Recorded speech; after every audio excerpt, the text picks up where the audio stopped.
এই ১ মাস ব্যাপী চলা মহাকুম্ভের মেলা থেকে কে কি পেল চলুন একটু আজকে হিসাব করি। শকুন চেয়েছিল মহাকুম্ভের মেলা থেকে মৃত লাশ, শকুন পেয়েছে। শূকর চেয়েছিল আবর্জনা, শূকর পেয়েছে। ভিখারি ক্ষুধার্ত মানুষেরা চেয়েছিল এক মুঠো অন্ন, একটু খাবার, তারাও পেয়েছে। সাংবাদিকরা চেয়েছিল টাটকা তাজা খবর, তারাও পেয়েছে। ট্রেন চালকরা চেয়েছিল প্রচুর টিকিট বিক্রি হোক, তারা সেটাই পেয়েছে।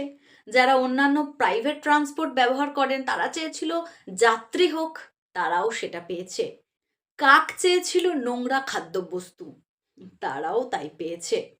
কিছু কন্টেন্ট ক্রিয়েটর চেয়েছিল সস্তার কন্টেন্ট, তারা তাই পেয়েছে।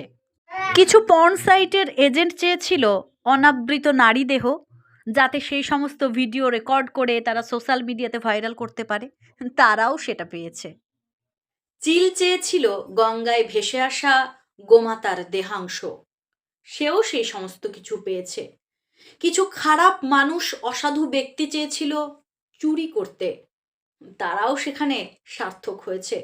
কিছু মানুষ অন্যের ক্ষতি সাধন করার জন্য মহাকুম্ভে গিয়েছিল। প্রতিটি প্রান্তে থাকা প্রতিটি মানুষ যারা যেভাবে মহাকুম্ভ থেকে যা কিছু পেতে চেয়েছিল, প্রত্যেকেই নিজ নিজ ক্ষেত্রে সেই সমস্ত কিছু পেয়েছে। ভক্তেরা পেয়েছে ভক্তির পুণ্য স্নান।